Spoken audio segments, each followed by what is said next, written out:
오늘은 2023년 새해 첫날 첫 주일 예배입니다. 앞에서도 함께 인사를 나눴지만 오늘 함께 예배드리는 우리 모든 지체들의 가정과 또 직장과 또 유치원과 삶의 걸음걸음 가운데 해같이 빛나는 하나님의 은혜와 평강의 복이 풍성하게 넘치도록 경험되기를 예수님의 이름으로 간절히 축원합니다. 아멘. 요즘은 콜라보레이션 마케팅이 유행하는 시기예요. SPC 삼립빵과 포켓몬스터 캐릭터가 합쳐진 뭐가 있어요? 포켓몬빵. 그리고 간 기능 개선제로 알려진 우루사와 패션 브랜드 4XR과 합쳐진 우루사 맨투맨 티셔츠. 또 밀가루 상표로 알고 있는 곰표와 콜라보된 곰표 팝콘, 곰표 가방, 곰표 잠바도 있어요. 그리고 아이스크림에 후추를 합친 후추 아이스크림, 또 그 밖에도 천마표 시멘트 팝콘, 딱붓 캔디, 또 서울 우유 바디워시, 로켓 배터리 칼슘 계란 과자, 진로 가방 등등 예전에는 상상도 못했고 말도 안 된다고 생각했던 모든 것들이 합쳐져서 이제는 재미를 추구하고 있는 컨슈머 MZ 세대들의 소비 욕구를 충족시켜주고 있는 시대입니다. 요즘은 말 그대로 모든 것을 그냥 섞기만 하면 다 유행이 되는 콜라보레이션 시대, 대융합의 시대이고 또 어떻게 하면 기발한 것들을 섞을까라고 생각해내야만 하는 창발의 시대라고 해도 과언이 아닙니다. 여기서 갑자기 이제 뜬금없는 말씀일 수도 있지만 저와 여러분들은 하나님을 믿는 예수 그리스도로 인하여 구원받은 신자입니다. 뜬금없죠. 콜라보레이션 얘기하다가. 원래 우리는 죽을 수밖에 없는 죄인이었고 또 예수 그리스도의 보혈의 공로로 구원받은 그리고 그분을 믿는 신앙하는 신자란 말입니다. 이미 다 알고 있는 얘기입니다. 하지만 우리가 이 신자라는 사실은 그냥 알고 있는 것과 그리고 그렇게 신자로 신자답게 살아가는 것 사이에는 굉장한 괴리와 차이가 있다는 것을 우리는 좀 알아야만 한다고 생각하면서 오늘 말씀을 좀 준비했어요. 전혀 예상치 못했던 서로 다른 상품들이 콜라보레이션 하는 것이 유행인 시대입니다. 하지만 우리 그리스도인들, 하나님을 믿는 신앙인들은 신앙 안에 다른 것이 콜라보레이션 되지 않도록 주의하고 깨어서 살아야 되는 그런 신자라는 것을 오늘 우리는 기억해야만 합니다. 우리가 간혹 착각하는 게 있어요.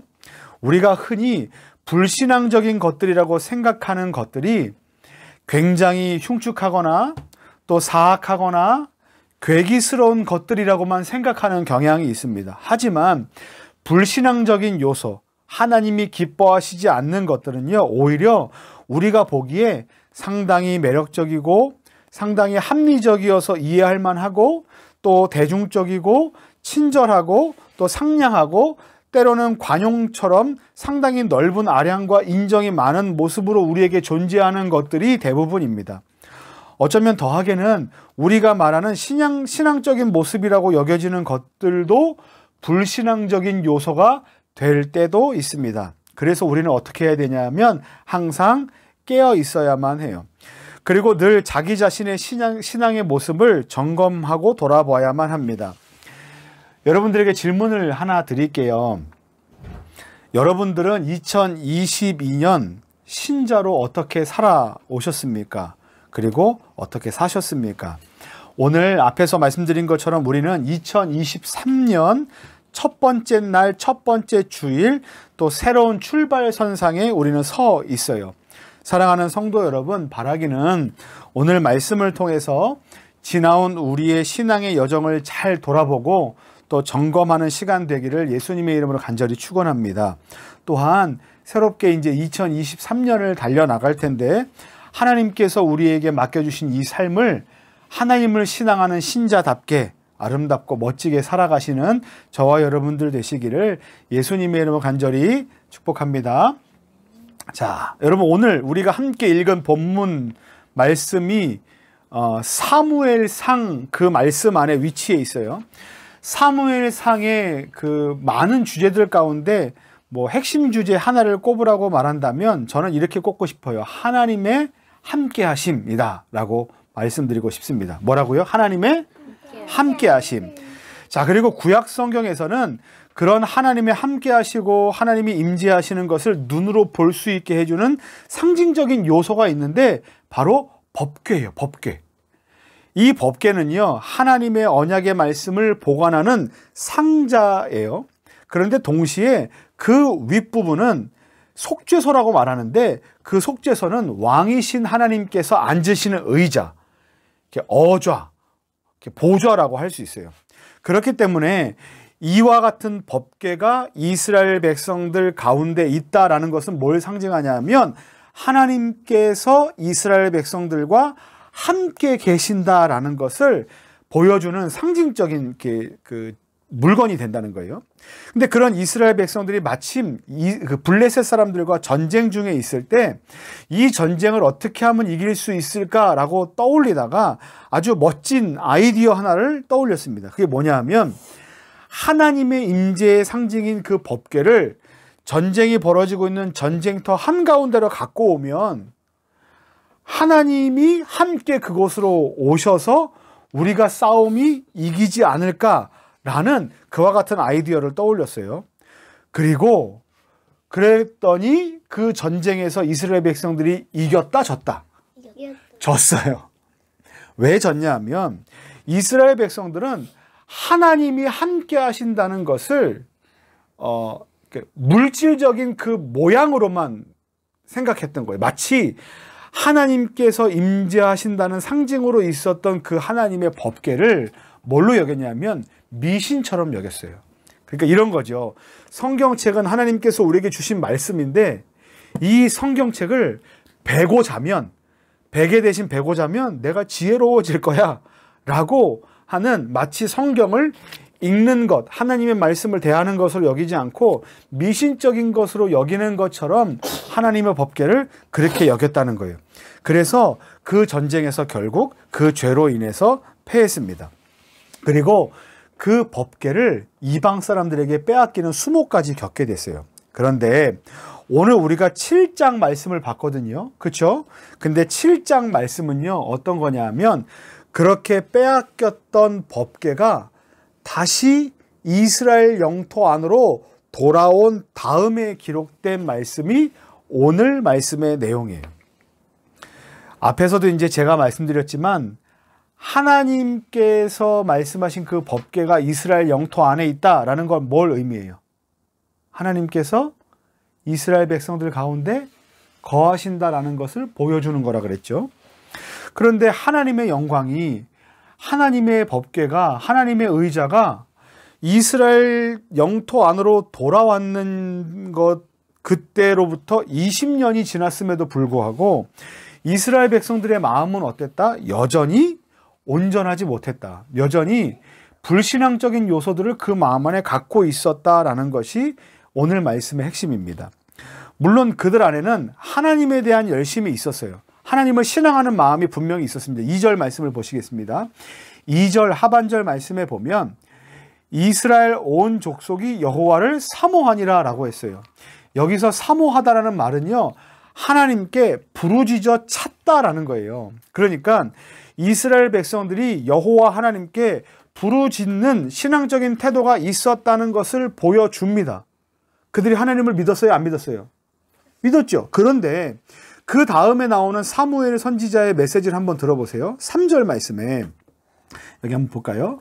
3절 말씀에 사무엘이 이스라엘 온 족속에게 말하여 이르되 만일 너희가 전심으로 여호와께 돌아오려거든 이방 신들과 아스타롯을 너희 중에서 제거하고 너희 마음을 여호와께로 향하여 그만을 섬기라. 그리하면 너희를 블레셋 사람의 손에서 건져내시리라. 이에 이 말씀이 전해졌기에 이스라엘 자손이 바알들과 아스타롯을 제거하고 여호와만 섬기니라. 아멘. 이렇게 기록해 있어요. 그러니까 무슨 말이냐면 이스라엘 백성들이 2절 하반절에 2절 말씀에 보면 분명히 여호와를 사모하고 그분께 부르짖는 그 신앙적인 모습이 있었으나 사무엘 선지자가 말하기를 너희 안에는 여전히 이방 신들을 섬기는 마음의 태도가 있다.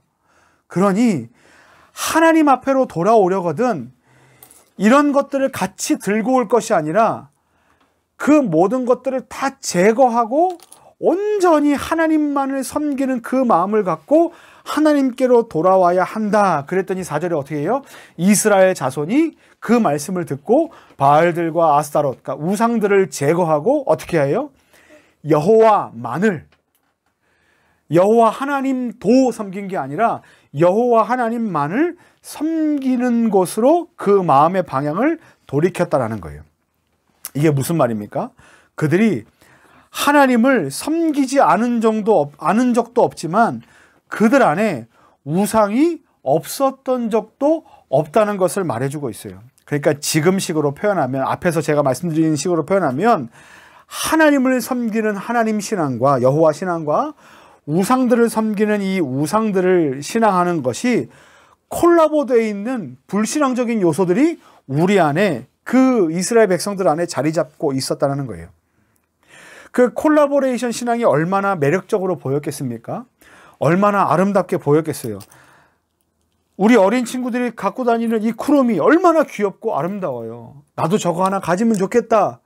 그래서 이것을 자랑하고 드러내고 다녀요.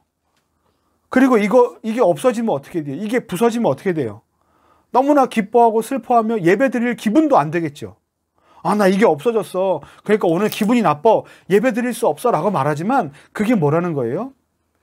하나님을 예배하는 것과 우상을 섬기는 마음이 동시에 있어서 9가지는 다 잘 지켰지만 한 가지를 잘 지키지 못해서 하나님 앞에 율법의 완전함을 이루지 못하는 우리의 죄가 여전히 우리의 삶 안에 가득하다는 거예요. 물론 예수님께서 그 모든 것들을 해결하시기 위해서 우리 가운데 오셨지만 우리 안에 원하시는 삶의 태도가 뭐예요? 하나님 앞에서 하나님만을 섬기고 하나님만을 믿고 예배하는 온전한 예배의 자세, 거룩한 삶의 태도를 하나님께서는 우리에게 요구하고 계시고 원하시고 계세요.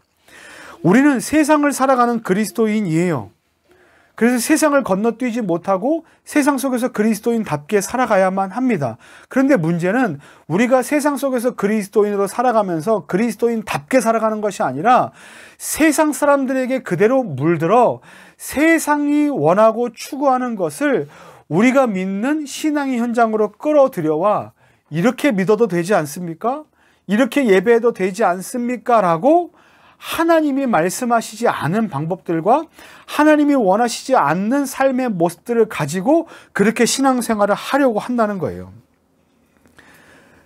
근데 하나님을 믿으면서 어떻게 그럴 수 있습니까? 라고 이 말씀을 우리가 보지만 사사기 말씀을 우리가 보면 어떤 말씀이 기록되어 있냐면 그 당시에 왕이 없어서 각기 소견에 옳은 대로 행했더라, 이런 말씀이 기록되어 있어요.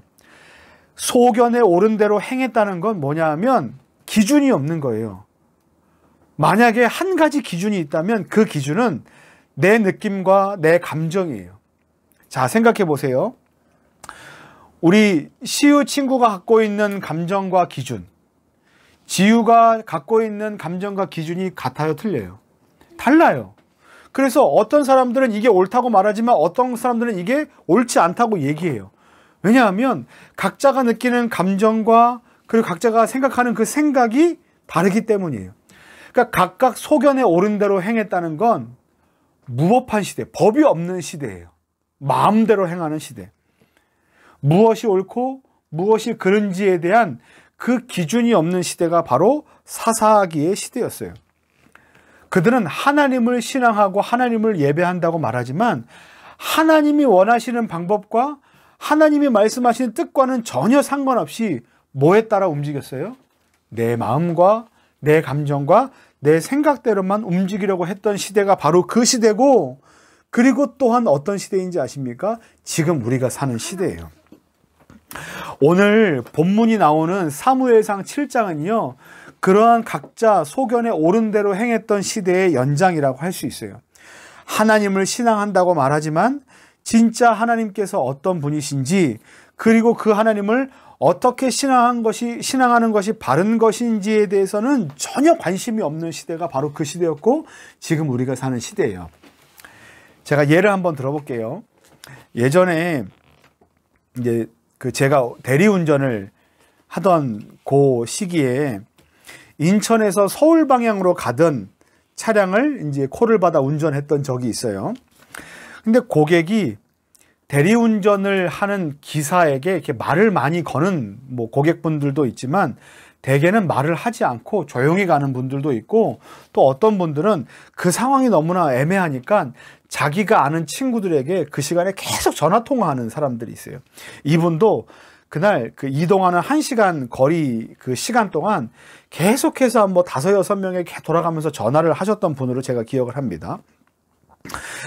근데 이 분이 통화하는 내역이 어떤 내용이냐면 저는 뭐 이렇게 잘 듣지도 않고 들리지도 않지만 뭐 어쩔 수 없이 들을 수밖에 없는 그 상황 가운데 그분이 이제 하는 이야기의 내용이 뭐 이런 거예요.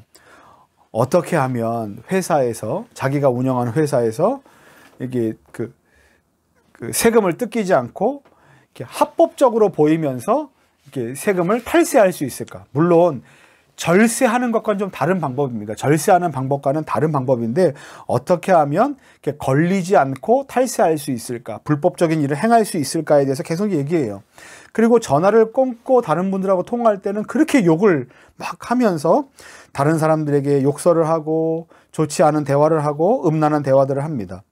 제가 듣기에는 뭐 상당히 목사의 입장에서는 민망했지만 뭐 일반적인 남자 그리고 성인 뭐 취한 취객으로 보자면 뭐 평범한 이야기라고 할 수 있는 내용들이었어요.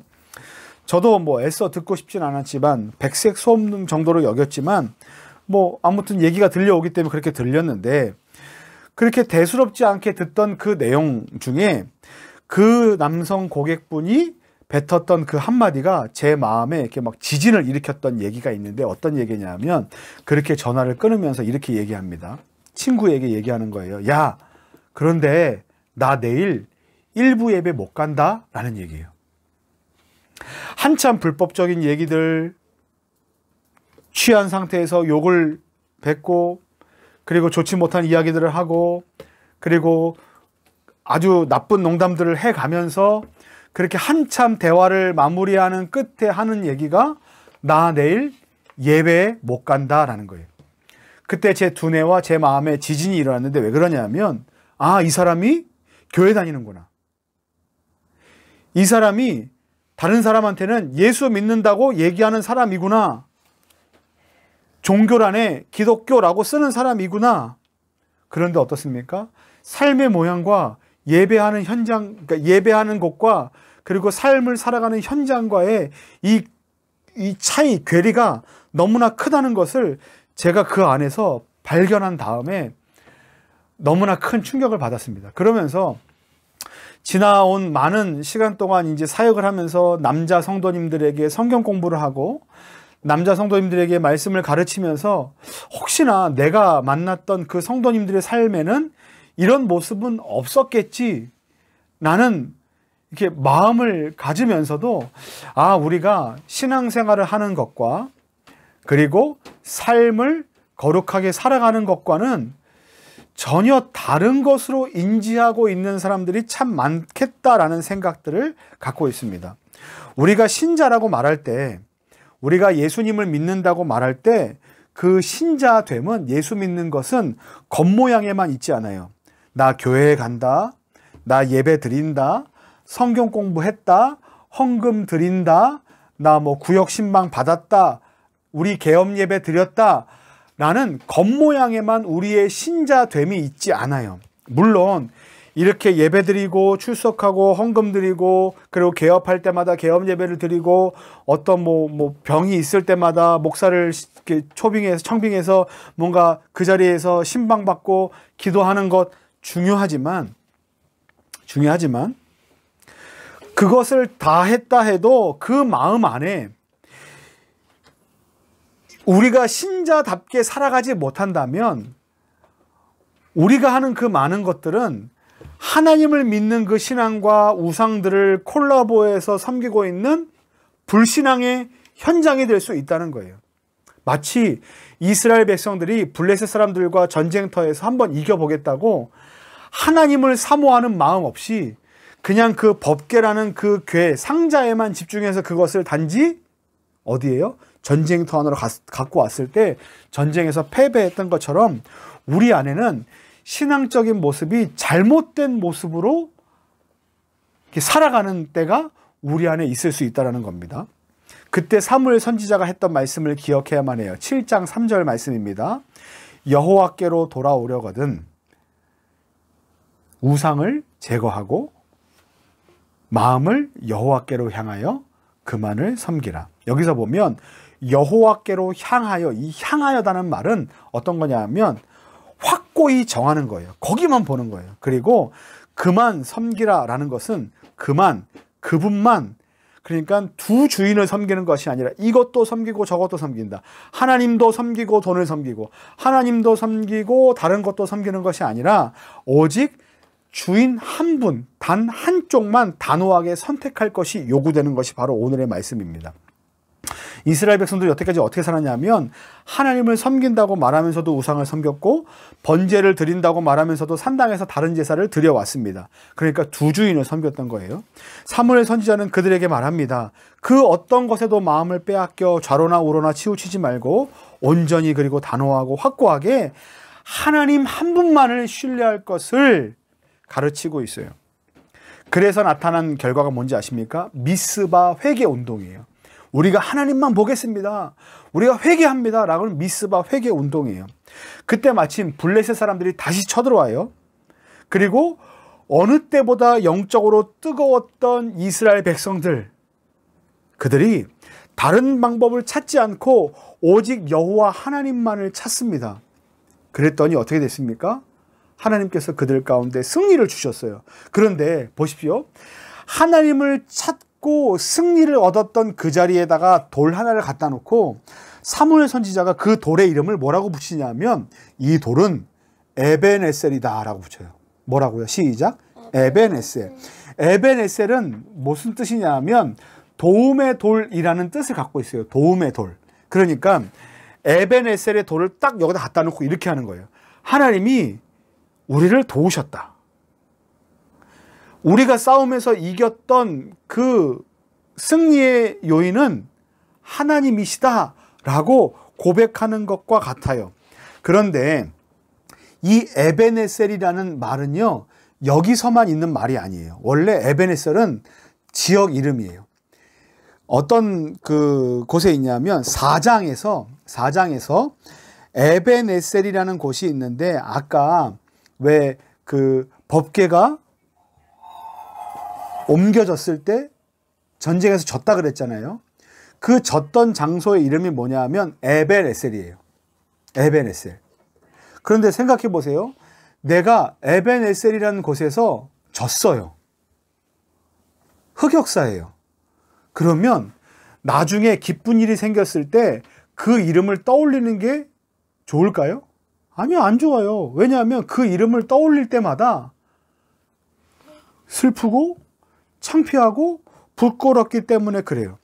사람은요, 어떤 것에 이름을 붙일 때 자기가 부끄러운 역사, 흑역사의 이름을 갖다 붙이지 않아요. 그런데 오늘 그럼에도 불구하고 사무엘 선지자는 어떻게 했습니까? 흑역사의 이름 에벤에셀을 승리의 현장에다 갖다 붙였어요. 그 이유가 뭔지 아십니까? 참혹하게 실패했던 그 경험의 자리가 역전되어서 승리의 자리로 바뀔 수 있다는 것을 이스라엘 백성들에게 보여주고 싶었던 거예요. 그런데 4장에서는 실패했어요. 그런데 7장에서는 승리했어요. 실패했던 이유가 뭐예요? 콜라보돼서 그래요. 섞여서 그래요.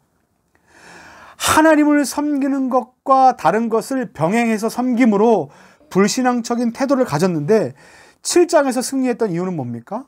온전히 하나님께만 그 삶의 시선을 고정시키고 단호하게 확고하게 하나님 한 분만을 신뢰했기 때문에 승리했다는 거예요.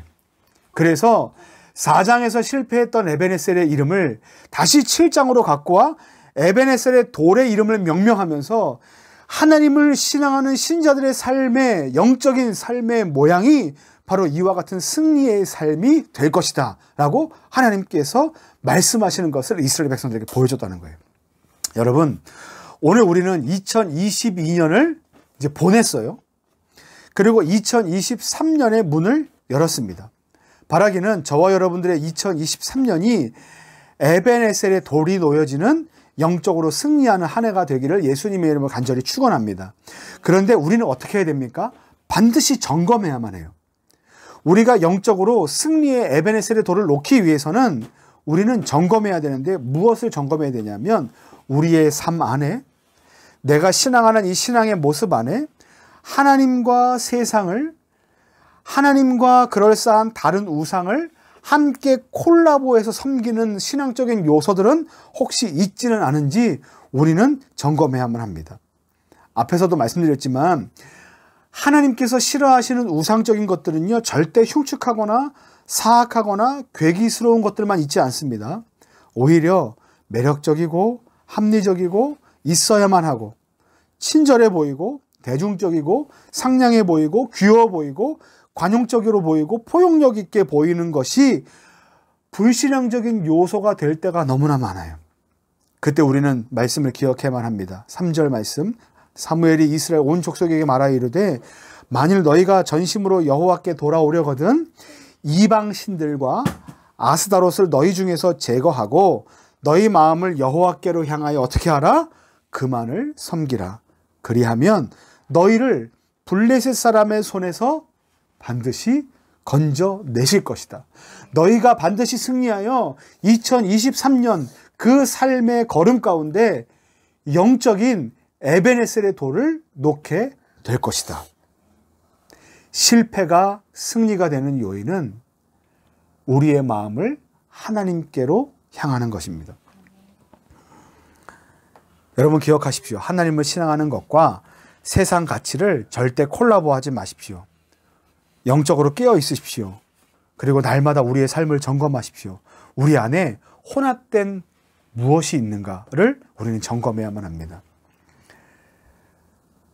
그것이 좌로나 우로나 치우치지 않고 온전히 우리의 생명 되시고 주인이 되시는 하나님께 우리의 모든 신뢰를 두는 방법입니다. 그때서야 비로소 우리의 삶은 흑역사로 기억되던 에벤에셀에서 승리한 역사로 기억되는 에벤에셀로 변화하게 될 것입니다. 사랑하는 성도 여러분, 바라기는 날마다 하나님께 그 마음을 온전히 고정하셔서 영적으로 실패했던 그 자리에서 우리의 삶을 능력 있게 도우시는 승리케 하시는 에벤에셀의 하나님을 경험하시는 영적으로 승리하는 2023년 한 해 되시기를 예수님의 이름으로 간절히 축원합니다. 아멘.